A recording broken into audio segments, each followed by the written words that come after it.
It was just an ordinary Thursday afternoon, the kind where nothing special usually happens. The house was quiet, the kind of quiet that makes you feel both peaceful and slightly uneasy at the same time. I was working from home, half listening to emails ping in, when the doorbell rang. It was the internet guy, just here to do a simple installation. No big deal. Or at least, that's what I thought. He stood there with a polite smile, holding his tools, wearing a company shirt with his name on it and Mark. He looked like someone you'd see at a grocery store and forget 5 minutes later. Clean-cut, calm, maybe a little too charming. I let him in without thinking twice. It was supposed to be a 45-minute job. An hour, tops. But as soon as he stepped into the living room, something shifted.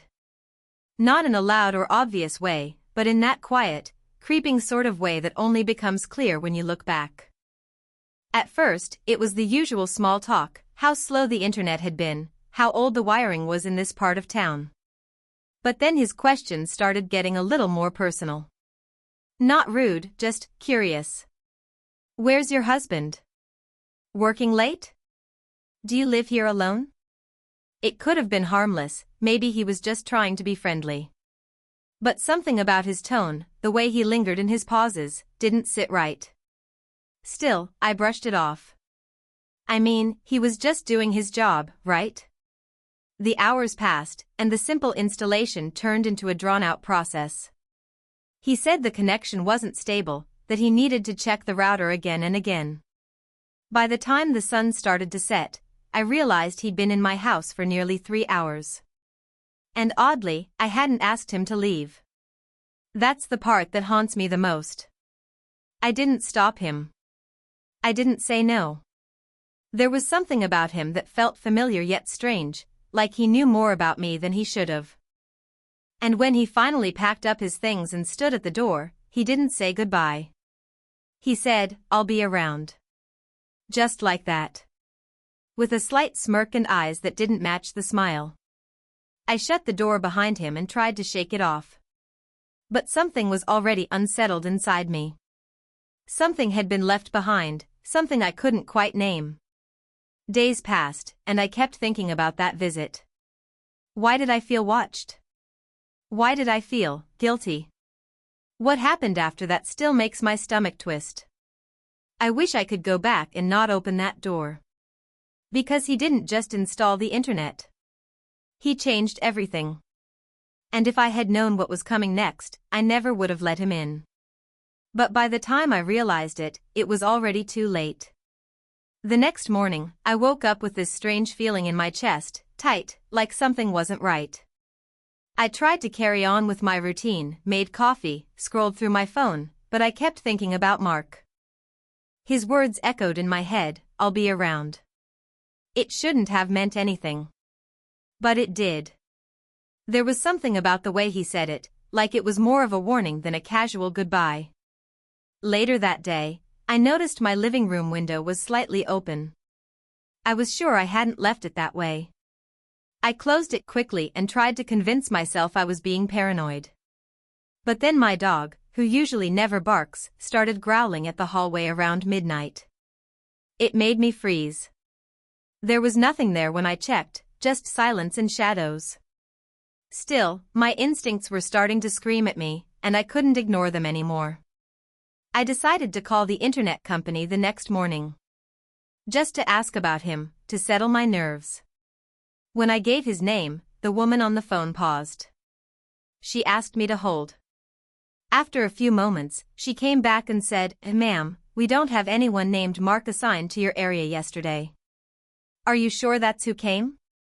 My heart dropped. That was the moment everything changed.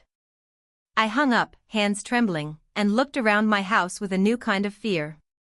I started noticing small things. My office chair slightly moved, a drawer I hadn't opened left ajar, an unfamiliar scent in the air like cologne I didn't own. It was like someone had walked through my life, left fingerprints on everything, and disappeared without a trace. And the worst part? I didn't know what he wanted. I couldn't sleep that night. Every creak in the floorboards, every shift in the wind outside felt louder than usual. I double-checked all the locks. Then triple-checked. My mind kept racing back to that phone call. If Mark didn't work for the internet company, then who had I let into my house? And why had he asked such personal questions? I kept replaying our conversation, trying to catch anything I missed in the moment. By the next day, I was watching everything around me with new eyes. I started noticing a white sedan parked across the street, same spot, every day. The windows were tinted, and no one ever got in or out while I was watching. It could have been nothing, just a neighbor's car. But my gut said otherwise. I also found a tiny black device behind my TV. It looked like a piece of wiring at first, but when I searched online, it matched images of hidden microphones. I tried to tell myself it wasn't possible, that I was overthinking. But then came the messages. At first, they were anonymous emails. You looked nice yesterday. Why'd you close the window? I changed my passwords, ran virus scans on my laptop, even switched to using mobile data. But the messages kept coming. He was watching me. Somehow, he knew things only someone inside the house would know. Out of desperation, I told my best friend Sarah everything. She came over, listened quietly, then said something that shook me more than the emails. Remember that guy I dated 2 years ago? The one who wouldn't leave me alone after we broke up? His name was Mark, too. She pulled up an old photo. My breath caught in my throat. It was him. Same face. Same smile. Same eyes that didn't match it. My hands were shaking as I stared at the photo on Sarah's phone. There was no doubt left, this wasn't just some strange coincidence. Mark wasn't a technician. He wasn't from the internet company. He was someone with a past, someone who had done this before. And now he had found his way into my life. The more I thought about it, the more everything made sense, the way he asked questions, how long he stayed, the way he looked at me like he already knew too much. Sarah's face turned pale. He stalked me for months, she whispered. I thought he was gone. I changed cities. I even got a restraining order back then, but it didn't matter. That night, I couldn't sit still. Every sound made me jump. I kept thinking he was just outside, waiting. Watching. My phone buzzed at 1:17 a.m. It was another message. Why'd you bring someone over? My heart stopped. He knew Sarah was there. We turned off the lights and sat in silence, afraid to move. Sarah whispered, we need to go to the police. But deep down, I knew they wouldn't do much without proof. I needed more than messages and a memory. I needed something that would make them listen. So I made a plan. The next morning, I called a private security expert. Someone Sarah's cousin had recommended. He installed hidden cameras around the house and scanned every room for bugs. What he found nearly made me throw up. There wasn't just one mic, there were 3. One in the living room, one in my bedroom, and one under the kitchen table. He had been listening to everything. Every word. Every breath. And just when I thought things couldn't get worse, the front door creaked open. The front door creaked open slowly, and every muscle in my body froze. Sarah grabbed my arm, her eyes wide with panic. The security expert had just left not even 10 minutes ago. I knew I had locked the door, I always did. We stayed completely still, barely breathing, listening for footsteps. But nothing came. Just silence, deep and heavy. I mustered the courage to tiptoe toward the door, holding my phone in my hand, ready to call for help. But when I looked outside, the street was empty. The door hadn't been forced, it looked untouched. And then I noticed it. A note. Folded and placed neatly on the floor just past the doorway. I picked it up slowly, heart thudding so loud I could barely think. It was handwritten. You're not safe with her. Just 7 words. That's it. I turned to Sarah, confused and shaken. What does this mean? I asked. She stared at it, then suddenly stepped back like it had burned her. Her voice cracked. He said that to me too. The last time I saw him, right before he disappeared. He told me I had someone close who wasn't being honest. I never figured out what he meant. It hit me then, what if this wasn't just about me? What if this was part of something deeper? The way Mark inserted himself into our lives, pretending to be someone else. The way he knew everything, even things we hadn't said out loud. My head spun. Sarah, is there anything you didn't tell me? She hesitated, then whispered, I didn't want to scare you more, but, a few weeks ago, I got an anonymous email. It had pictures of you inside your house. I thought it was just someone trying to mess with me. I deleted them. I stared at her, stunned. You knew someone was watching me and didn't say anything? Before she could answer, the TV turned on by itself. No remote, no input. Just static. Then it cut to black, and a live feed of my living room appeared. But we were standing in the kitchen. That meant, someone was in the house. The camera angle started to move, slowly, panning toward the kitchen. Toward us. The camera feed kept moving, inch by inch, until it was clear, someone was holding it. Not a mounted camera, but a phone or a handheld device. And whoever had it, was walking toward us. From inside the house. I grabbed Sarah's hand and pulled her back toward the hallway. We had no idea where he was, or how long he had been in the house. My heart was pounding so hard it felt like it would break through my chest. I called the police with trembling fingers, trying to keep my voice steady. Sarah grabbed a kitchen knife, her hands shaking just as badly as mine. We moved quietly toward the back door, but just as I reached for the handle, I heard footsteps, slow, deliberate, heavy. Then a voice. Calm. Familiar. You should have just let me finish what I started. It was Mark.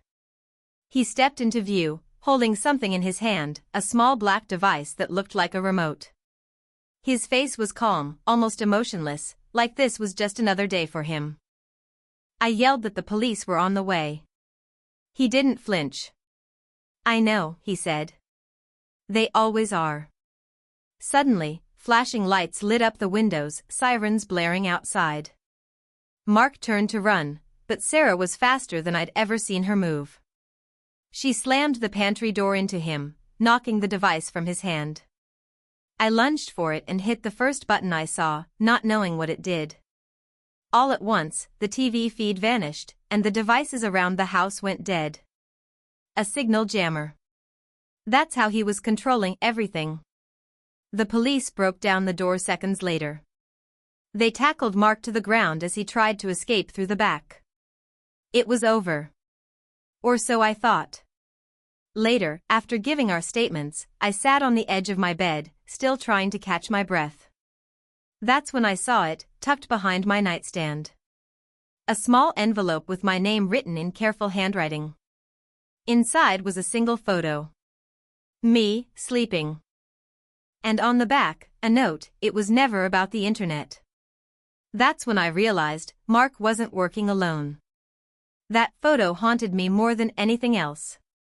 Knowing Mark had been in my bedroom, standing over me while I slept, sent chills through my entire body. And the words on the back, it was never about the internet, kept spinning in my head. The police started their investigation right away. They went through every device he planted in my home, every recording he had stored, and found a disturbing pattern.